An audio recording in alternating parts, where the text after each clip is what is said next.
കർമ്മേന്ദ്രിയങ്ങളെ നിയന്ത്രിച്ചുകൊണ്ട് മനസ്സ് സദാ വിഷയത്തെക്കുറിച്ച് ചിന്തിക്കുന്ന ആളുകളെയാണ് മിഥ്യാചാരൻ എന്ന് പറയുന്നത്. നമുക്കറിയാം, പല കുട്ടികളും പഠിക്കാനിരിക്കുന്ന സമയത്ത് പഠനത്തെക്കുറിച്ച് ചിന്തിക്കാതെ മനസ്സ് പല വിഷയത്തിലും പെട്ട് അതിനെക്കുറിച്ച് ചിന്തിച്ചു കൊണ്ടിരിക്കുന്നു. അങ്ങനെ ചിന്തിക്കുന്ന ആളുകളെ വിമൂഢൻ എന്ന് വിളിക്കാം. നമ്മളെല്ലാവരും കർമ്മം ചെയ്യാൻ ബാധ്യസ്ഥരാണ്. ഓരോ വ്യക്തിക്കും ഓരോ കർമ്മങ്ങളുണ്ട്. വിദ്യാർത്ഥിയുടെ കർമ്മം പഠിക്കുക എന്നതാണ്. ചില കുട്ടികളെയും ചില ആളുകളെയും നമുക്ക് കാണാൻ സാധിക്കും. കർമ്മേന്ദ്രിയങ്ങളെ എല്ലാം അടക്കി പിടിച്ച് ഒരു പണിയും ചെയ്യാതെ മനസ്സ് പല വിഷയത്തിലും പെട്ട് അതിനെക്കുറിച്ച് മാത്രം ചിന്തിച്ച് ജീവിതം പാഴാക്കുന്ന ആളുകളെ നമുക്ക് കാണാൻ സാധിക്കും. അങ്ങനെയുള്ള ആളുകളെ മിഥ്യാചാരൻ അല്ലെങ്കിൽ മൂഢൻ എന്ന് വിളിക്കാം. നാം ചെയ്യേണ്ട കാര്യങ്ങൾ നാം തന്നെ ചെയ്യണം. എങ്കിൽ മാത്രമേ നമ്മുടെ ജീവിതത്തിൽ പുരോഗതി ഉണ്ടാവുകയുള്ളൂ. ഈ ശ്ലോകത്തിലെ ആശയം കുറച്ചുകൂടി ലളിതമായി പറയുകയാണെങ്കിൽ, പുറമെ മാത്രം നന്നായാൽ പോരാ, മനസ്സും നന്നായിരിക്കണം. അതായത്, ടീച്ചർ ക്ലാസ്സിൽ നിശബ്ദമായിരുന്നു പഠിക്കാൻ പറഞ്ഞുവെന്ന് വിചാരിക്കുക. ഞാൻ ശബ്ദമുണ്ടാക്കാതെ അനങ്ങാതെ ഇരിക്കും.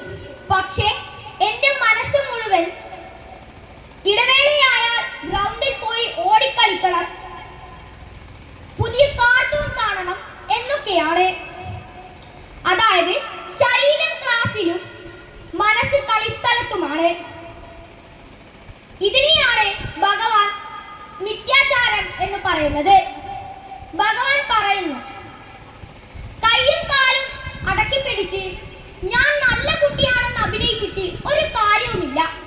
മനസ്സുകൊണ്ട് കള്ളത്തരം ചിന്തിക്കുകയാണെങ്കിൽ അത് തെറ്റാണ്.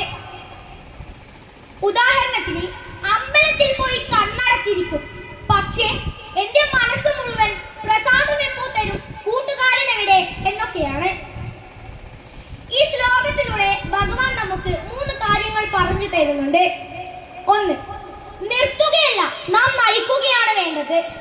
കളി വേണ്ട എന്നല്ല, കളി ഇടവേളക്ക് മതി, ഇപ്പോൾ പോയി പഠിക്കുക എന്ന് മനസ്സിനോട് പറയുക. 2. മനസ്സാണ് നമ്മുടെ ബോസ് ശരിയല്ലെങ്കിൽ കമ്പനി പൊളിയും. അതുകൊണ്ട് മനസ്സിനെ ആദ്യം നേരെയാക്കുക. 3. അഭിനയം വേണ്ട, ആത്മാർത്ഥത മതി. 5 മിനിറ്റ് പുസ്തകം നോക്കി ശ്രദ്ധിച്ചു പഠിച്ചാൽ മതി. 1 മണിക്കൂർ പുസ്തകം നോക്കിയിരിക്കുന്നതിലും നല്ലതാണത്.